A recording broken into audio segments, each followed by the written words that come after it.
السلام عليكم ورحمة الله وبركاته. إن الحمد لله نحمده ونستعينه ونستغفره ونعوذ بالله من شرور أنفسنا من سيئات أعمالنا من يهده الله فلا مضل له ومن يضلله فلا هادي له.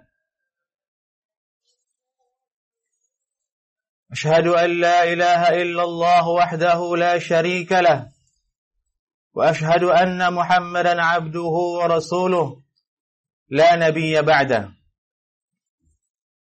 يا أيها الذين آمنوا اتقوا الله حق تقاته ولا تموتن إلا وأنتم مسلمون. يا أيها الناس اتقوا ربكم الذي خلقكم من نفس واحدة وخلق منها زوجها وبث منهما رجالا كثيرا ونساء واتقوا الله الذي تساءلون به والأرحام إن الله كان عليكم رقيبا.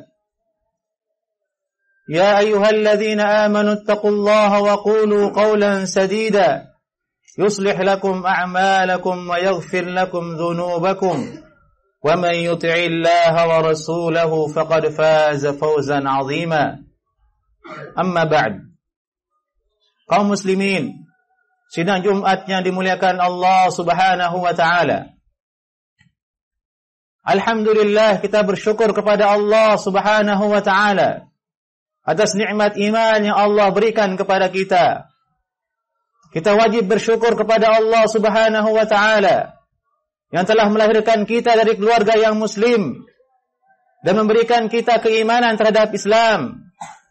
Alhamdulillah, kita wajib bersyukur atas nikmat Islam yang Allah berikan kepada kita semua, sehingga dengan nikmat tersebut hari ini kita bisa kembali berkumpul memenuhi kewajiban kita sebagai seorang muslim yang taat kepada Allah Subhanahu wa taala, yaitu menunaikan ibadatul Jum'ah. Kaum muslimin, setiap orang yang beriman, setiap orang yang muslim akan berpikir, bagaimanakah seharusnya dia kokoh di atas Islam sampai ajal menjemputnya. Ini adalah cita-cita setiap orang yang beriman kepada Allah Subhanahu wa taala. Ini adalah cita-cita setiap orang yang beriman kepada hari kiamat dan hari pembalasan. Yaitu dia berpikir, dia bercita-cita bagaimana dia mati dalam keadaan Islam. Dan Allah Subhanahu wa taala telah menggambarkan hal ini dalam Al-Qur'anul Karim sebagai sebuah pesan kepada semua orang yang beriman. Wala tamutunna illa wa antum muslimun. Janganlah kalian mati kecuali dalam keadaan beriman, dalam keadaan sebagai seorang Islam, berserah diri kepada Allah Subhanahu wa taala. Akan tetapi jalannya ada. Setiap cita-cita memiliki jalan. Setiap cita-cita memiliki cara untuk diraih dan digapai.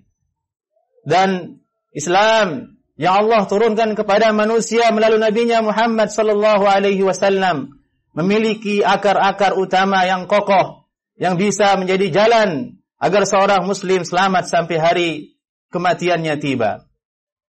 Apakah hal tersebut, wahai kaum muslimin? Hal itu yang pertama ialah al-ilmu. Berilmu. Seorang muslim yang baik dituntut agar berilmu, agar mengilmui apa yang dia yakini, agar mengetahui apa yang dia jalani. Bukan sekedar dia berucap sebagai seorang muslim, namun tidak mengerti apa yang dia lakukan. Dari itu ulama mengatakan bahwasanya ilmu ini adalah dasar utama Islam. Dasar kekokohan akidah yang benar, yaitu ilmu. Dan yang dimaksud dengan ilmu di sini adalah ma'rifatullah, mengenal Allah Subhanahu wa taala. Ketika kita berbicara tentang mengenal Allah Subhanahu wa taala, maka artinya setiap seorang muslim, setiap muslim wajib mengenal Allah Subhanahu wa taala. Bagaimanakah cara mengenal Allah Subhanahu wa taala? Mengenal Allah Subhanahu wa taala yaitu melalui Al-Qur'anul Karim, melalui hadis-hadis Nabi sallallahu alaihi wasallam. Itulah ilmu yang hakiki. Itu Al-Qur'anul Karim dan hadis Nabi sallallahu alaihi wasallam. Maka tidak dibenarkan seorang Islam, seorang muslim mengaku dirinya muslim namun mengambil keyakinan tentang Allah, tentang Rabb tidak melalui Al-Qur'anul Karim. Tidak benar seorang Islam mengenal Allah Subhanahu wa taala melalui jalan filsafat, jalan filosofi ketuhanan yang diemban oleh orang-orang Majusi terdahulu sebelum Islam. Allah Subhanahu wa taala telah menuturkan dirinya dalam Al-Qur'an dengan lengkap dan sempurna. Allah yang menciptakan manusia, Allah yang menciptakan langit dan bumi, Allah yang mentakdirkan semua keadaan, Allah yang mengatur semua kejadian. Semua tertera dalam Al-Qur'anul Karim. Bahkan isinya Al-Qur'anul Karim ialah Allah Subhanahu wa taala memperkenalkan dirinya kepada manusia agar manusia mengenal Allah Subhanahu wa taala. Dan inilah yang harus dituntut oleh setiap muslim. Seorang muslim yang lahir dari keturunan muslim, yang wajib diketahui ialah ma'rifatullah, mengenal Allah Subhanahu wa taala dengan cara yang benar, yaitu melalui Al-Qur'anul Karim dan hadis-hadis Nabi sallallahu alaihi wasallam. Di hari ini sangat terbuka kemungkinan orang-orang yang munafik, orang-orang yang ateis, tidak percaya agama, menyebarkan syubhat, menyebarkan kerancuan dalam berfikir, mengajak manusia untuk meninggalkan Islam, mengajak manusia untuk meragukan tentang Islam, meragukan tentang surga dan neraka, meragukan tentang bidadari. Sungguh hal tersebut adalah jalan kesesatan yang telah dilakukan oleh manusia bahkan sebelum Nabi Muhammad sallallahu alaihi wasallam terlahir. Telah ada orang-orang yang ingkar kepada Allah Subhanahu wa taala. Inilah yang pertama yang merupakan akar kokoh dalam Islam, yaitu mengenal Allah Subhanahu wa taala itu dengan ilmu, yaitu Al-Qur'anul Karim dan hadis-hadis Nabi sallallahu alaihi wasallam. Yang kedua ialah beriman kepada Nabi Muhammad sallallahu alaihi wasallam, yaitu mengenal Nabi Muhammad sallallahu alaihi wasallam. Kenapa kita harus mengenal Nabi Muhammad sallallahu alaihi wasallam? Alasannya tidak ada lain kecuali adalah karena Allah Subhanahu wa taala memilih beliau sebagai nabi, sebagai utusan untuk manusia. Artinya, tidak ada kebaikan, tidak ada agama kecuali datangnya melalui Nabi Muhammad sallallahu alaihi wasallam. Kita yang hidup di hari ini, dari ujung barat sampai ujung timur dunia, adalah umatnya Nabi Muhammad sallallahu alaihi wasallam. Mereka wajib mengenal Nabi Muhammad. Mereka wajib mengenal sosok Nabi Muhammad sallallahu alaihi wasallam, mengimaninya dan percaya dengan segala apa yang disabdakan oleh Nabi Muhammad sallallahu alaihi wasallam. Karena apabila ada orang tidak percaya dengan Nabi Muhammad sallallahu alaihi wasallam, maka secara otomatis Al-Qur'anul Karim, hadis-hadis Nabi akan runtuh seketika. Bagaimana tidak? Al-Qur'anul Karim, hadis-hadis itu datang dari Nabi Muhammad sallallahu alaihi wasallam, dan beliau adalah seorang nabi dipilih oleh Allah Subhanahu wa taala untuk menyampaikan risalah Allah Subhanahu wa taala. Allah Subhanahu wa taala sengaja memilih nabi tersebut sebagai bentuk manusia, dalam bentuk manusia, bukan malaikat, agar manusia lekas paham, agar manusia mengerti, agar manusia tepat beriman. Dan Allah Subhanahu wa taala memberikan nabi tersebut mukjizat, yaitu satu hal yang tidak mungkin dilakukan oleh manusia. Nabi Muhammad sallallahu alaihi wasallam keluar air dari tangannya sallallahu alaihi wasallam. Nabi Muhammad sallallahu alaihi wasallam diangkat oleh Allah Subhanahu wa taala ke langit ketujuh, menerima wahyu salat. Nabi Muhammad sallallahu alaihi wasallam manusia maksum, tidak pernah berdosa kepada Allah Subhanahu wa taala. Itulah beliau, Nabi Muhammad sallallahu alaihi wasallam. Itulah beliau yang namanya selalu disebut ketika azan berkumandang. Itulah beliau Nabi Muhammad sallallahu alaihi wasallam yang namanya kita sebut setiap dalam salat. Asyhadu an la ilaha illallah wa asyhadu anna Muhammadar Rasulullah. Dari itu wahai kaum muslimin, akar utama dalam Islam ialah mengimani Nabi Muhammad sallallahu alaihi wasallam.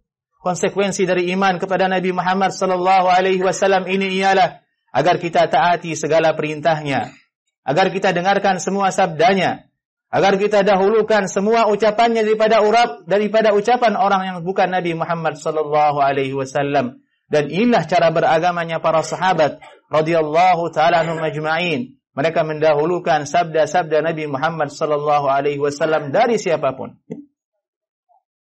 Kaum muslimin, akar berikutnya ialah ma'rifatu dinil Islam bil adillah. Seorang muslim, seorang yang lahir dari keturunan Islam, bapak ibunya Islam, wajib dia mengenal Islam dengan dalil. Wajib dia mengenal Islam dengan dalil. Wajib dia menjalankan agamanya dengan petunjuk Nabi Muhammad sallallahu alaihi wasallam. Kenal Islam ini melalui ucapan nabinya Muhammad sallallahu alaihi wasallam, bukan melalui adat istiadat. Bukan melalui budaya. Bukan melalui warisan orang tua kita, tidak.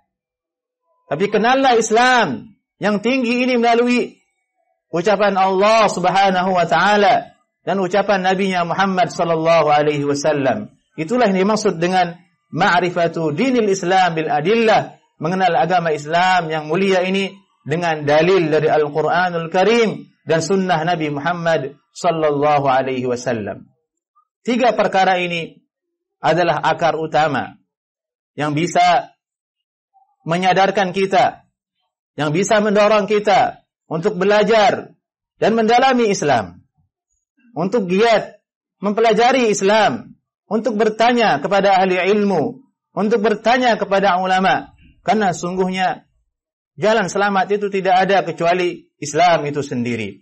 Barakallahu li wa lakum fil Qur'anil azim, wa nafa'ani Allah wa iyyakum bima fihi minal ayati wadh-dhikril hakim, wa taqabbalallahu minni wa minkum tilawatahu innahu huwal ghafurur rahim. Alhamdulillahilladzi arsala rasulahu bil huda wa dinil haqq liyudhhirahu 'ala ad-din kullihi wa kafaa billahi shahida. Wa usalli wa usallimu 'ala nabiyyina Muhammadin wa 'ala alihi wa ashabihi wa azwajihi wa dhurriyyatihi ila yaumil qiyamati, amma ba'd. Kaum muslimin, bertakwalah kepada Allah Subhanahu wa taala dengan menjalankan segala perintah Allah Subhanahu wa taala dan menjauhi segala larangannya. Saudaraku, takutlah kepada Allah Subhanahu wa taala, karena sungguhnya dunia ini hanya sementara. Orang-orang yang kaya sebelum kita meninggal dunia, orang-orang yang sukses sebelum kita mati, orang-orang yang dianggap kuat sebelum kita hancur lebur, tidak ada yang tersisa. Semua sekarang berada di bawah tanah dalam kuburan. Hidup ini hanya sementara. Umur umat Nabi Muhammad sallallahu alaihi wasallam, sebagaimana sabda beliau, baina 60 ila 70, antara 60 sampai 70 tahun. Tidaklah panjang umur umat ini. Dari itu, gunakan hidup kita bukan hanya untuk menuntut dunia, bukan hanya memperbaiki kemaslahatan dunia kita, tapi perhatikan tentang akhirat. Perhatikan tentang kehidupan setelah mati. Dunia ibarat mimpi. Perhiasannya hanyalah sedikit. Allah berfirman dalam Al-Qur'anul Karim, mata'un qalil. Perhiasan yang sangat sedikit. Wa mal hayatud dunya illa mata'ul ghurur. Dan tidaklah kehidupan dunia ini kecuali sesuatu yang menipu daya. Maka sangat rugi seorang yang beriman kepada Allah dan Rasulnya sallallahu alaihi wasallam memburu dunia dengan segala energinya dan melupakan kehidupan akhirat. Dari itu, wahai kaum muslimin, bertakwalah kepada Allah Subhanahu wa taala. Ini wasiat Allah Subhanahu wa taala kepada nabinya dan kepada umat Islam seluruh dunia agar dia bertakwa kepada Allah Subhanahu wa taala, yaitu menjalani segala perintah Allah Subhanahu wa taala dan menjauhi segala larangannya. Saudaraku, takutlah kepada Allah Subhanahu wa taala. Seandainya seorang masuk neraka, maka sungguhnya tubuhnya tidak akan kuat berada di dalamnya. Bayangkan saja kita terkena oleh api di dunia, betapa sakitnya. Betapa manusia menghindari sesuatu menyakiti dirinya, tubuhnya. Bagaimana jika dia masuk neraka? Maka takutlah kepada Allah Subhanahu wa taala. Tunaikanlah kewajiban kita kepada Allah Subhanahu wa taala. Jangan zalimi orang lain. Jangan zalimi diri sendiri. Jagalah diri kita dan keluarga kita dari kobaran api neraka. Ibadallah, sesungguhnya Allah Subhanahu wa taala merintahkan kita mengucapkan salawat serta salam kepada Nabi Muhammad sallallahu alaihi wasallam. Allah berfirman, "Innallaha wa malaikatahu yusalluna 'alan nabi, ya ayyuhalladzina amanu sallu 'alaihi wa sallimu taslima."